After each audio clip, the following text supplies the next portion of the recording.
Under human, again, under the green oval there, improvement is my job. So I not only come to work to transact with the organization, but I come to transform with the organization. I come to make improvement in my day-to-day process. I come to participate with others who also have that same continuous improvement mindset to make large improvements in the organization's processes and systems.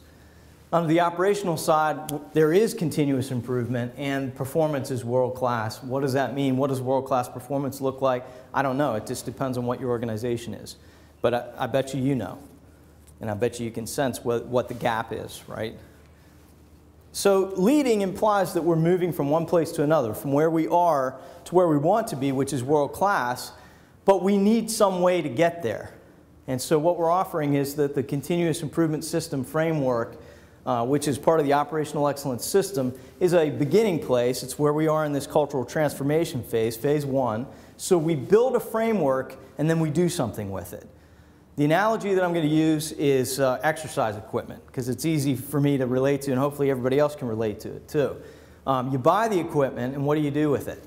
I have a treadmill that is sitting in my basement, and it serves a great purpose.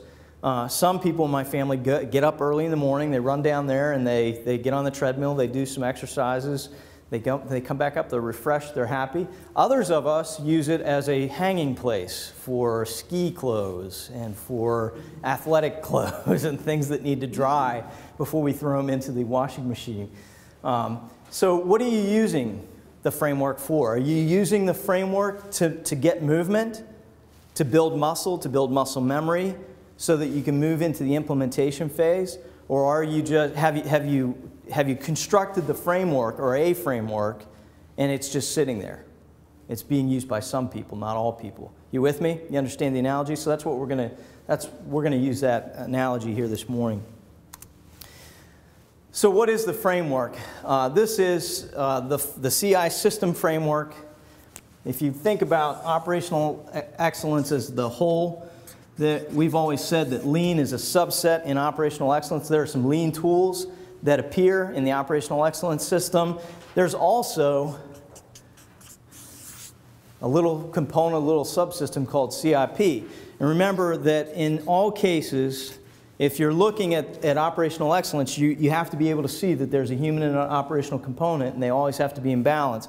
So in lean, there's human and operational. In CIP, there's human and operational. And this is the framework. It's kind of operational, but you can see that as soon as you begin to interface with it, to use it, there's huge human components as well.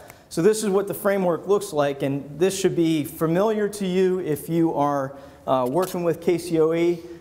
If not, we're also going to go through some of our definitions here. So let's start with the daily meeting. This is a 24-hour PDCA cycle, a team-level meeting that occurs every day, maybe in the beginning of the day, maybe at the end of the day, maybe both.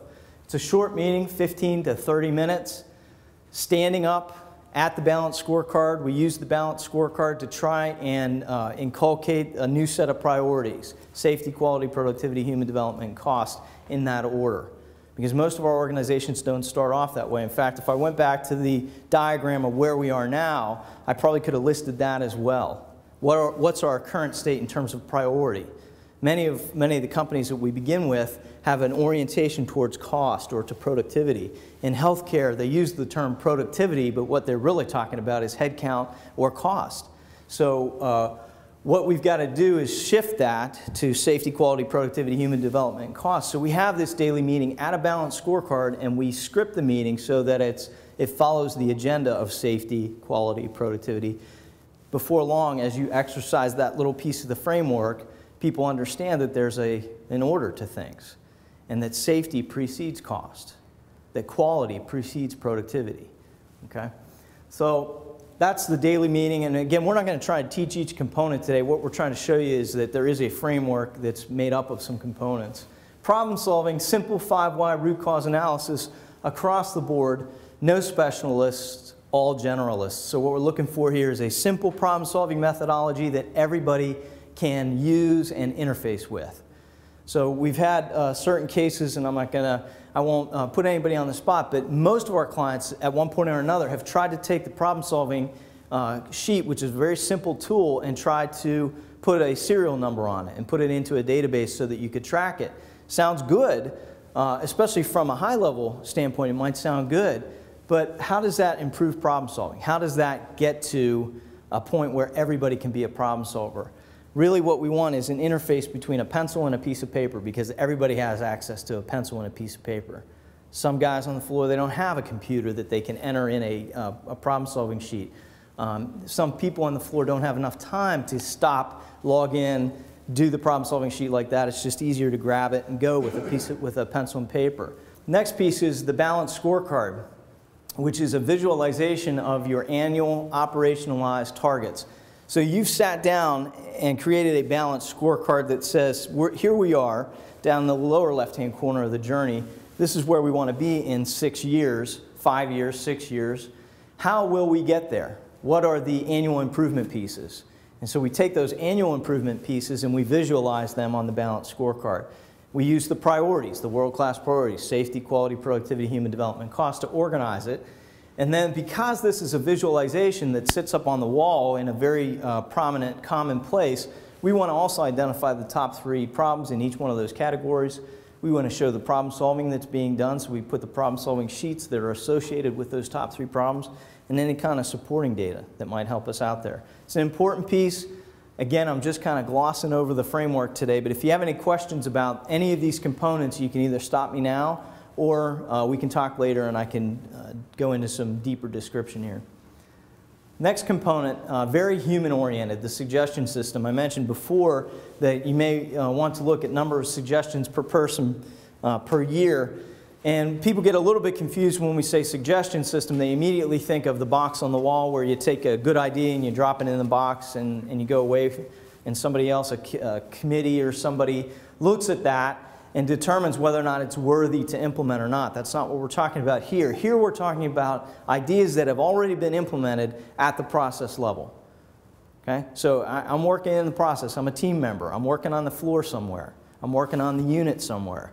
And I come up with an idea for improving the process.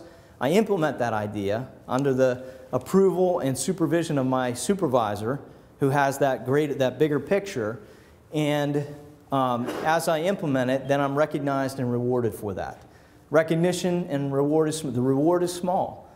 Terry, Reese, Overly, what do you guys give for a suggestion? I can't remember. Is it a $15 gift card? 15 or 50? $15. $15. So not huge, but still a monetary reward, which is material and tangible under the reward. And then in terms of recognition, what do you guys do for recognition? Once a month you go out, right? The steering committee goes out, shakes the hand, looks at the suggestion. We also have a board with a picture of the winning suggestion. Okay, so what you've got is a group of leaders looking at the whole set of suggestions every month and saying, hey, this is the most creative suggestion we got this month.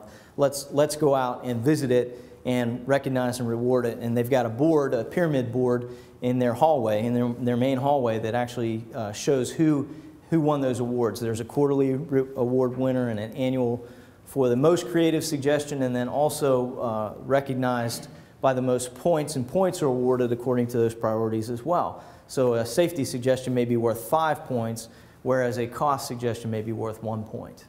Okay? So that's the suggestion system is a piece of it.